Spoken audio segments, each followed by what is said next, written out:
A huge World Championship match has been announced, but first WWE have leaked the identity of Uncle Howdy. Upon Bray Wyatt's return to WWE last year, he found himself haunted by the mysterious Uncle Howdy, somebody he would eventually align with on screen, creating a fearsome duo. Whilst there have been reports that stated Howdy was being portrayed by Bray's real-life brother, Bo Dallas, we've never actually received any official confirmation from WWE themselves, with him remaining under the mask at all times. Well, that appears to have changed this week, as the WWE 2K23 video game would release its latest DLC pack that includes a playable Uncle Howdy, who comes with some very interesting championship history in-game. When you visit the history of the NXT title in Universe mode, Uncle Howdy can be seen listed as a one-time NXT champion, a belt it says that he held for 280 days. This reign aligns with Bo Dallas's NXT Championship reign that started in May 2013 before ending in February 2014. The news all but confirms that Dallas is in fact the man underneath the mask, with this being the most concrete evidence that we have to date. Hilariously, modders did manage to unmask Uncle Howdy in the game to attempt to reveal his identity, although it appears that 2K based the model on The Miz, who I think we can safely say isn't actually under the mask in real life.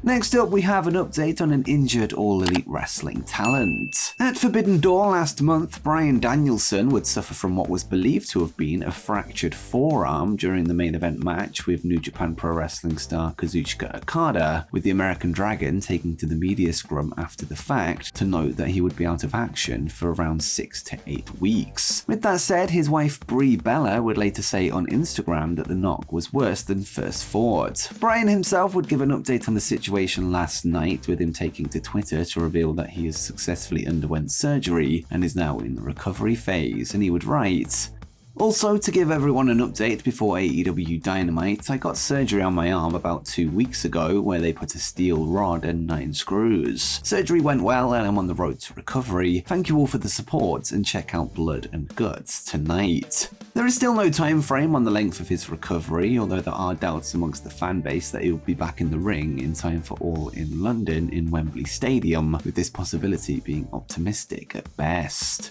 And next up, this absent WWE superstar isn't rushing back to television. 2 months ago, former multi-time WWE Women's Champion Alexa Bliss would announce that her and her husband Ryan Cabrera were expecting a baby, a birth that will take place in December. Speaking with The Messenger this week, the goddess of WWE would discuss her eventual return to the company once the pregnancy is complete, with her noting that she has no desire to rush herself back to television, and she would say, "I probably won't bounce back as fast as I hope, but I'm going to get to working out and doing all that stuff and get to where I need to be, to have time. I'll have the first fundamental months with the baby before thinking about trying to rush back to work." It was recently reported by Fightful Select that Alexa Bliss was set to be involved in a faction alongside Bray Wyatt, Uncle Howdy, and Eric Young, although an illness to Bray, Bliss's pregnancy, and Young's request for release has brought an end to this ever happening, at least with the 4 of them. Whilst we now await to find out when Howdy and Wyatt will be back on screens, we likely won't be seeing Bliss until perhaps mid-2024 or later.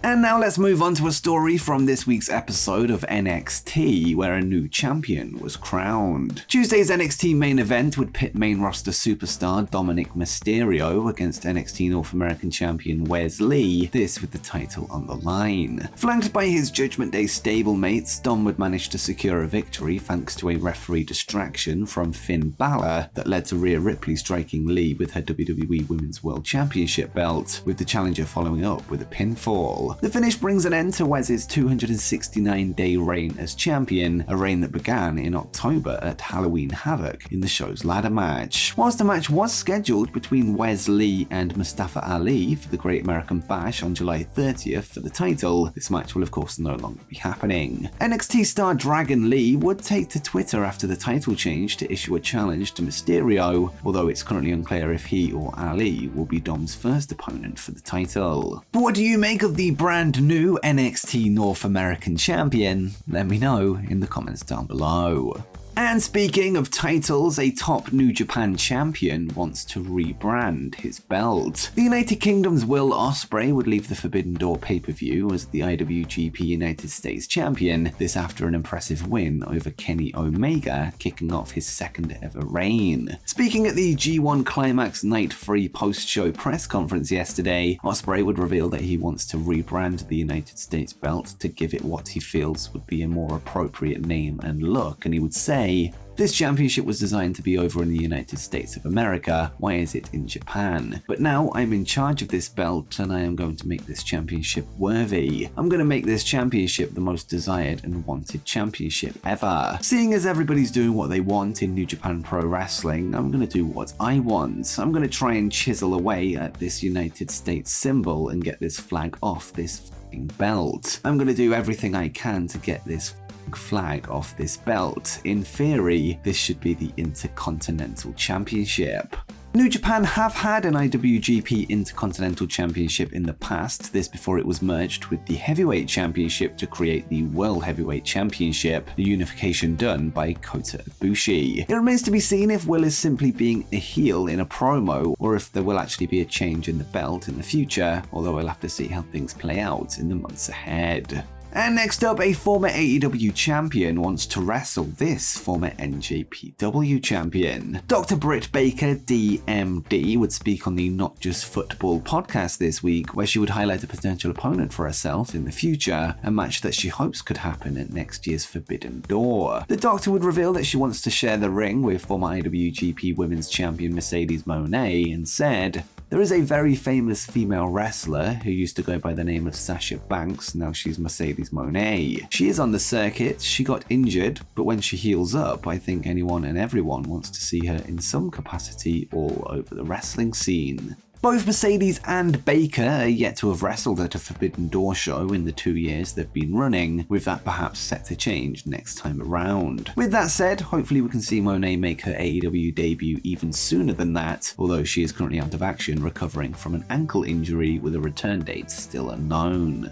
And now let's find out what went down on last night's episode of AEW Dynamite, where a new champion was crowned. The Boston show would pit FTW champion Hook against Jungle Boy Jack Perry, this following their recent split as a tag team. In the end, a shock title change would take place when Perry took advantage of a downed referee to strike Hook with the FTW belt, allowing him to secure a pinfall win. The match marks Hook's first ever loss in All Elite Wrestling, with his winning streak ending after 34 matches. It also gives Jack Perry his first ever reign with a singles championship in AEW, adding to his tag team title run alongside Luchasaurus. Jack had vowed to win a singles championship by the end of 2023, something he's now achieved, albeit an unofficial AEW title. And next up, new number one contenders have been named. Elsewhere on Dynamite, MJF and Adam Cole would once again team up, this time in the final of the Blind Eliminator tournament for a shot at the AEW World Tag Team Championships, with them facing off against Daniel Garcia and Sammy Guevara in the final two. It was the unlikely duo of Max and Cole that secured themselves a match against FTR on July 29th edition of Collision, this when a double clothesline was enough to put Garcia away for the victory. The new number one contenders would then be confronted by the champions after the match, initiating a stare down between the two teams. The confirmation of the match comes just days after FTR's most recent defense of their world tag titles against Juice Robinson and Jay White in a 2 out of 3 falls match on Collision, a bout that will be difficult to top.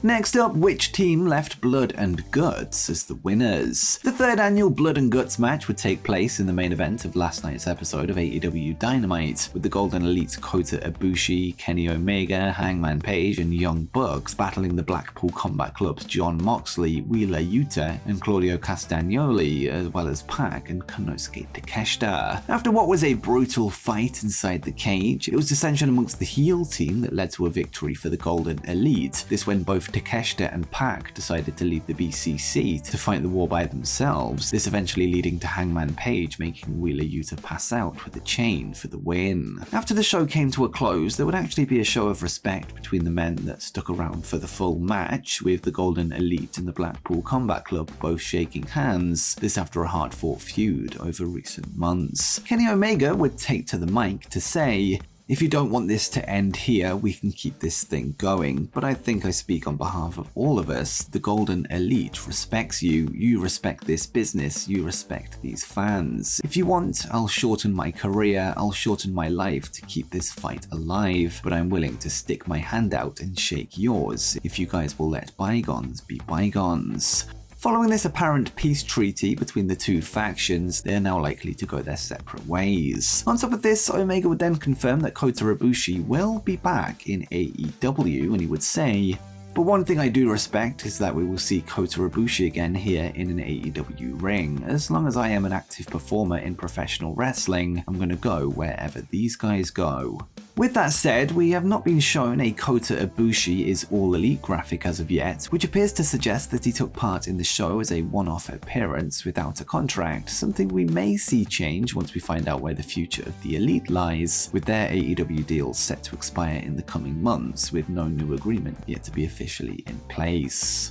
And next, a huge World Championship match has been announced. As mentioned, during the final phase of Blood and Guts, Pac would walk out in the Blackpool Combat Club, causing a domino effect that ultimately led to a defeat for his team. Prior to this, Claudio Castagnoli would accidentally strike the Brit with an uppercut, which is why he walked out in the first place. AEW has since taken to social media to share a promo from ROH World Champion Claudio, where he challenged Pac to a match at this Friday's Death Before Dishonor pay-per-view with the belt on the line, with the challenger being more than happy to accept. The confirmation follows a series of plans that were forced to change, with Tony Khan confirming this week that Eddie Kingston was Claudio's original opponent for the show, before he instead wanted to be part of this year's G1 Climax in New Japan. ROH would then pivot to Mark Briscoe, who has since been ruled out with injury, with Pac now being option C. But who do you think leaves Death Before Dishonor as the ROH World Champion? Let me know in the comments down below. And before you go, make sure you check out 10 things you didn't know about AEW's Danhausen.